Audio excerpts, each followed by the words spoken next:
Dapon J Kasjay. Wen, zone 1. Ay, kung naman tagat-tuy lang.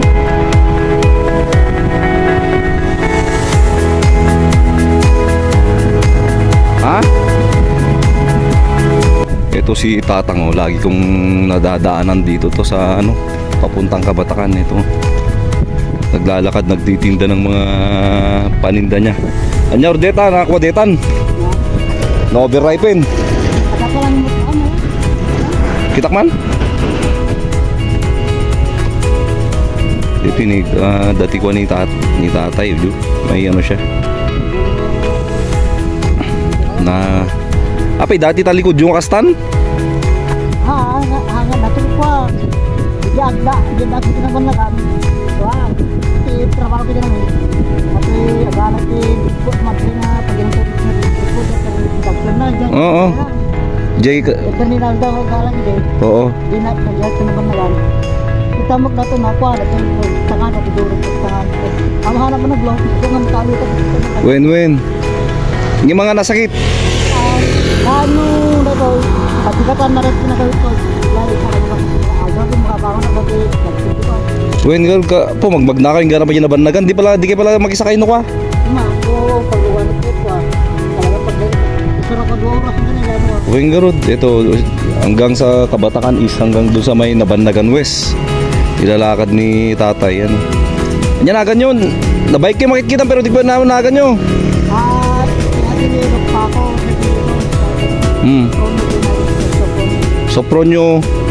Sopronyo Paco. Yan, si tatay, pangalan niya pala Sopronyo, first name niya, tapos Paco yung last name niya. Sopronyo Paco. Yan. Tignan nyo naman, ang ganda pa ng shade ni tatay. Itong saging daw niya kahapon sana ibebenta, kaso ano na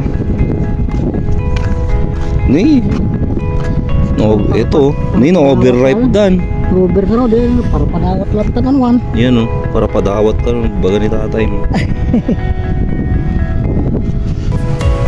Lagi ko siyang nakikita naglalakad dito sa may ano, sa may Kanayan mo pa. Pagbubuhan ko talaga mo. ayan oh, padawat na taka ni tatay sa bahanan kit. Hindi naman bigyan natin siya ng pang merienda mamaya. Ito medyo na overripe na siya kasi kahapon dapat niya bebenta to, hindi niya nasikaso magbenta. Yan si Tatay Sopronyo.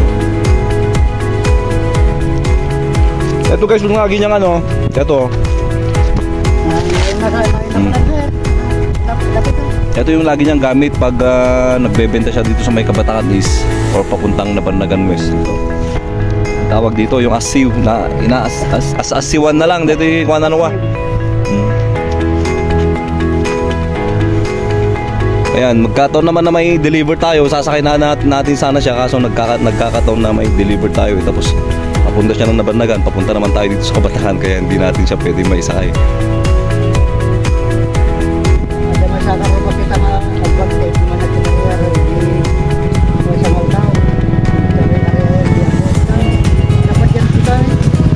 Ayun na, dito yung ismet lang.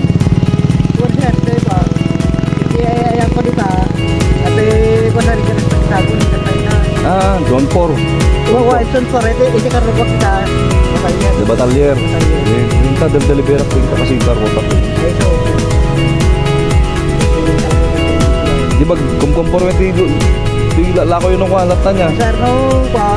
Makamanang tagalan di Puso. O Maria, medyo Maria na Pagkulong. So, kumpila ko. Dati pa lang kinanak pa. Ang ako na pa. Salapuan. May garod, abang ako dito kahit malit-lit dito. Sir, talaga nga ba? Talaga nga pa, alam mo. Hindi na Manutawin yun. 73 years old na si tatay. Yan, malakas pa din.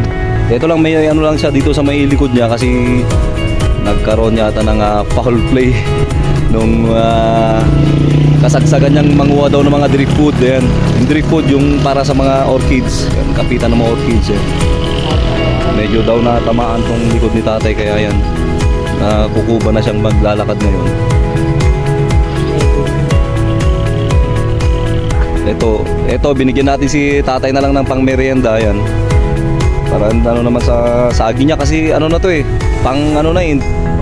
Kung ikaw yung bibili, ayaw, di mo na bibiling kasi mga ano na eh, overripe na siya.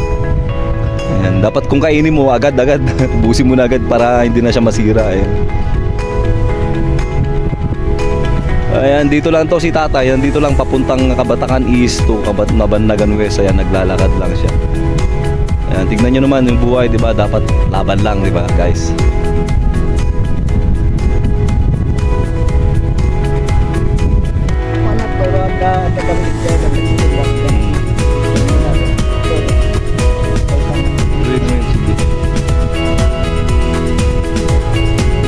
Pero apa yung pamilya dyan, dita? So sir, kabalikan niya sa kami eh. Para na mag-asawa na Bueno. Hindi ka kaprat na mag-asawa din at matay, damutay. Eh, mamasak na bata eh, sir. Algo kami lang. Ito, binata pa daw si ano. Binata pa, still available pa si Tatay Sopronio. Ayan guys. Pagpranti ko sir, tayo ko. Supring, si Tatay Supring. Hanggang sa muli.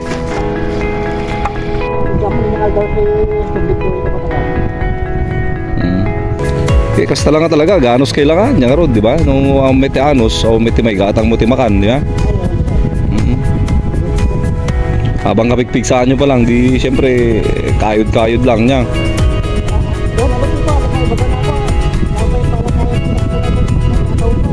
Gwen, 73 yun, di ba?